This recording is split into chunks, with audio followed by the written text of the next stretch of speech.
I am Mikki Kendall from Chicago, and I am a writer.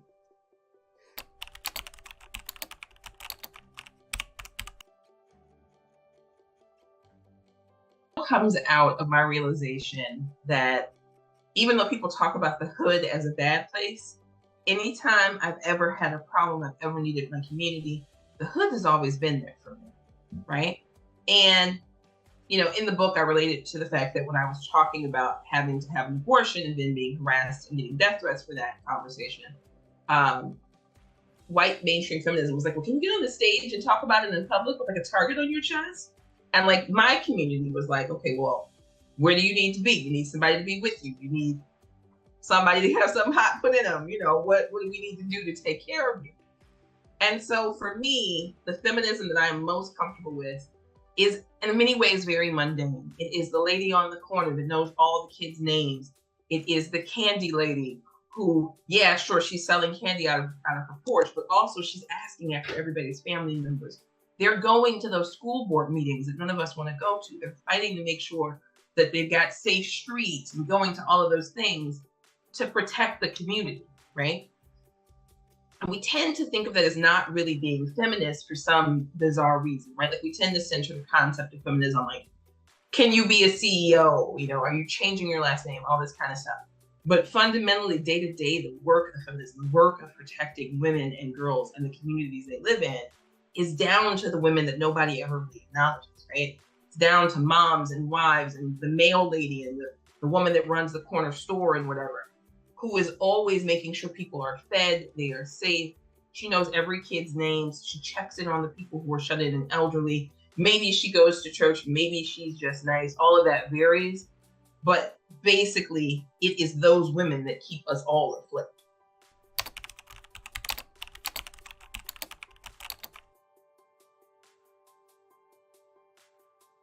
So the big ones are police brutality, domestic violence. I know people are going to say, feminism has spoken about domestic violence, and they've spoken up about it as a problem, but not about the mechanics of leaving when you are poor, when you don't have family support, when the state is already primed to not believe you because of the color of your skin or your religion, right? And the obstacles you can face, let's say your gender identity does not match what your birth certificate says. You are a trans woman leaving domestic violence. You are facing 6 more uphill battles than I am as a cis Black woman, but I am not exactly going to have an easy time of leaving either, right? It skims over what poverty does. Like when we talk about in domestic violence and intimate partner violence circles, why did someone stay? Why didn't they just leave? And the answer is mostly money, right? It's money and safety. And feminism has really not been great about talking about poverty as a feminist issue, about the impact of that poverty on your ability to leave a violent situation, to make better choices. We tend to talk a lot in America and the West in general about, feminism and those girls over there not getting an education without talking about the girls here who aren't getting an education because of poverty, because of violence, because the state has already written them off based off the color of their skin and their religion or, gender identity or disability. And when you start to get into those areas, the minutia of life, if you are not cis and white and privileged, feminism has left everybody else out and isn't doing that great for white women who technically fit in the box, because if they fit in the box but are the wrong weight, feminism is not showing up for them. If they are at the wrong socioeconomic status, feminism is probably leaving them behind, right? Like we're having all these conversations about being a CEO and getting promotions, and I'm going, what about the people who can't get hired? What about the people who are just being left fully outside with nothing, with no job protections, any of that? And because feminism ignores all of that, proverbially behind me, it ends up being this thing where that tiny tier of people who are safe, who are privileged, tend to develop this attitude like, well, why can't everybody else do it? Mm-hmm. Well, everybody else is running a race with obstacles, and you got the express elevator up. Fully insulated usually by somebody else's privilege that you didn't have to see. And so then you say, well, for feminist issues, why aren't these other people showing up? Well, they can't. You have time to show up for all this other stuff because you have time. They're trying to stay alive, and as long as you're not addressing the fact that it's hard for them to stay alive, we're getting nowhere functioning.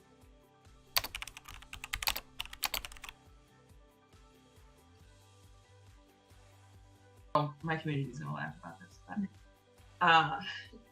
it technically resides in everyone, just in different ways, right?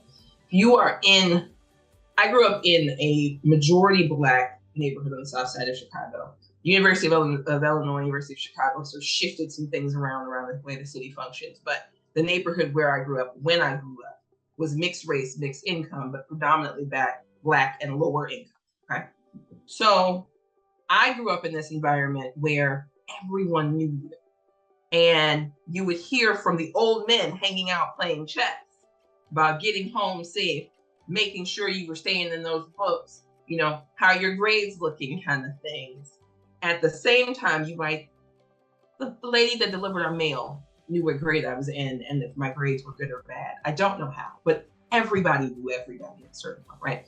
I have the face of my grandmother, so people would be like, oh, you're Dorothy Gamble's granddaughter. How is she doing? Blah, blah, blah. And all of that feminism, which I just took as community concern until I started to get older and sort of dissect it out, was around making sure that I, as a young Black woman, had access to as much as they could give me, or as long as they could help me to get as far as I could, right? There was this constant drumbeat in Black American circles about having to work twice as hard to get half as far, okay? And Scandal portrays this great kind of where, like Olivia is talking to her dad is driving that point home. I didn't get it in that same mean tone of voice, but I got it, right? And as part of that, you don't just hear it from your parents, right? I'm being raised by my grandmother and my aunts. You hear it from your teachers. You hear it from the woman that runs the corner store, all of this. And feminism isn't this zero-sum game of like either you are feminist or you're not. You certainly had people who said problematic things, who had problematic beliefs, but who were also really invested in you being able to survive, you being able to succeed, and that you was a general you of the girls and boys in the area, of the girls in particular not getting pregnant, and that's not like the most unproblematic thing, but don't get pregnant, don't get stuff. You gotta stay in school, you gotta go ahead to become something, to do something with yourself. And you don't necessarily register that push for education and economic stability and the emotional freedom to dictate your future as feminism when you're a kid. It is this steady drumbeat of like what people say to you. But then I got to adulthood and I started to meet the people who had been raised to be wives, who had been raised to be stay-at-home mothers. And there's a narrative about like Muslim women raised this way, or only certain Christians sex raised this way, and then you like really get out into the world, you're like, no, there's a lot of this. There's way more abrogating of your access to a belief in yourself and your ability to live independent of a man than I had ever really seen, right? Because Black churches will tell you that yes, you should want a husband and a family and blah, blah, blah, but they'll also tell you to go to school and get a job and be able to take care of yourself, right? It's this balancing act. I had heard things like this said about like, oh, those Muslim women, they don't work. And I'm like, well, I met Muslim women and I know a bunch of them now. And most of them definitely are doing things or going to school. But we weren't talking about conservative Christians, and specifically conservative white evangelical Christians in this way. The Duggars were a revelation to me when I realized that they were just not sending them to school for all practical purposes. And I know there's a whole thing about homeschooling, but it's very clear that my community, if we weren't going to school in this way, DCFS would have been there immediately. We would have been taken, right? You could just decide you're going to have 19 kids and not send them to a school day in your life because of whiteness. Mm-hmm. And then they don't really have freedom to make choices in their future. They don't really know that there are other options because you've created a world where they don't get to know these things. And it's not just the Duggars. That's usually who's held up, but I've seen it obviously in other places. And then you start to go, wait a minute. This was feminism. This was all the work of feminism. That we were supposed to be educated and capable and independent and not relying on anyone. And it just wasn't necessarily lined up and labeled that way, right? If people would say, I'm not a feminist, but in their mind, the feminists were the white women burning their bras, for the criminalization of everything, not necessarily your freedom and independence as a young woman.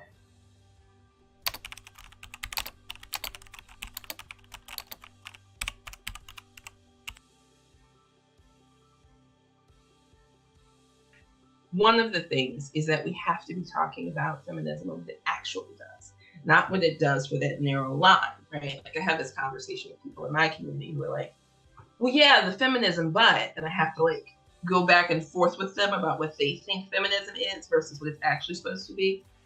And it's an educational in both directions, because one of the things that I hadn't realized was how many people who say they are not feminists associate feminism not with equity or equality, but with like bizarre myths about wanting to destroy the family, kicking men out of their homes and away from their kids, like that kind of stuff.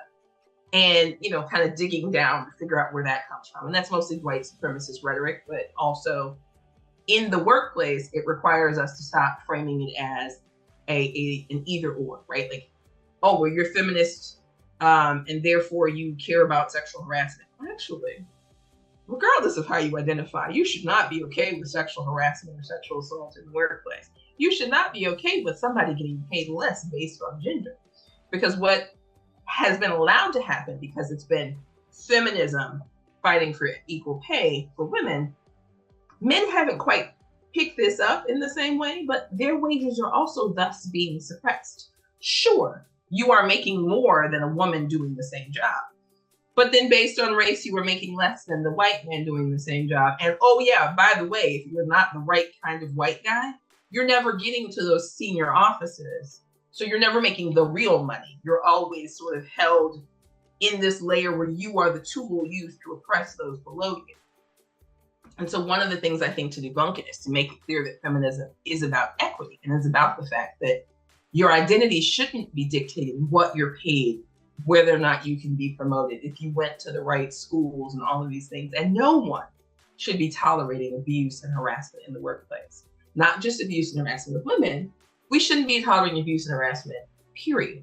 Because the other thing is that the guy who harasses women is also often a bully of other men.